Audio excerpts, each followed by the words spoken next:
Katrokatsarany amin'ny valora riva fotoana ny fampalalam-baovao amin'ny teny malagasy eto vahita lavitra ma TV manatra ny araba Douglas Tokovavy manasanao anaraka ny fampalalam-baovao hatramin'ny farany nitoy ilay fanafihana banky tetsy Andavamamba ny evi-dehibe sy ny fanapahan-kevitra ny raisina atao anatin'ny filan-kevitry ny nisitra eo ihany koa ny vaovao sosialy samihafa ireo no entina amintsika amin'ity takariva ity manasanao anaraka izany hatramin'ny farany ao anatin'ny fanadihadiana sy ny famotorana tanteraka ny mpitandro ny filaminana avy eo anivon'ny izay misahana ny heloka bevava amin'izao fotoana izao mahakasika ilay raharaha fandrobana banky tamin'ny andron'ny omaly tetsy Andavamamba tsy mbola nisy moa ny voasambotra hatreto. Fitoriana iray avy amin'ny Acces Banque ary fitoriana 5 avy amin'ny olon-tsotra voaroba teny amin'ny Acces Banque Andavamamba no voarain'ny brigade ny misahana ny heloka bevava na ny Bc ao anivon'ny polisy pirenena ao anatin'ny famotorana tanteraka izy ireo amin'izao fotoana izao.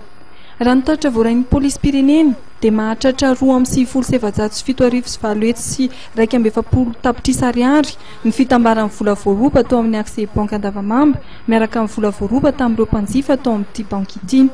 Tsy mbola misy ny olona voatana tao anatin'ny raharaha fandrobana ny Acces Banque Andavamamba ary mitovy fanadihadiana tanterahan'ny polisy pirenena. Raha mikasika ny fanadihadiana efa mandeha moa ny fanadihadiana sy ny fikarohana efa misy ny fiara-miasa amin'ny sy ny gendarme amin'ny fitadiavana an'ireo olon-dratra efa nisy ihany koa ny fifandraisana amin'ireo any amin'ny faritany satria ny ankabeazan'ireo ny sasany randray ohatra ireny hoe rehefa vita amin'ny fanafihana dia mandeha mitsoka any amin'ny faritany zareo.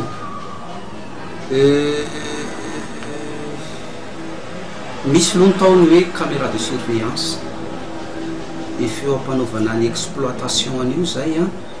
ary efa manao ihany koa ny hoe fampitahana an'ireo zay fanafihana mitovitovy hatramin'izay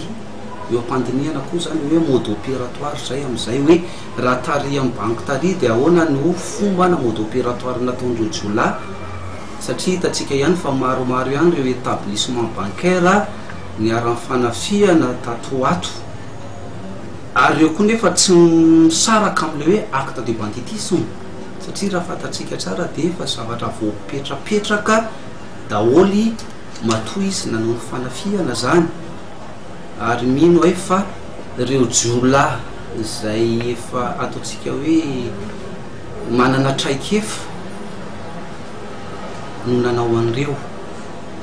ary eo ampifandraisana mirelevé daholo zany zay amin'ny répertoire anay ato hoe iza daholo ireo jiola efa tratra ary iza ireo jiola mbola tsy tratra.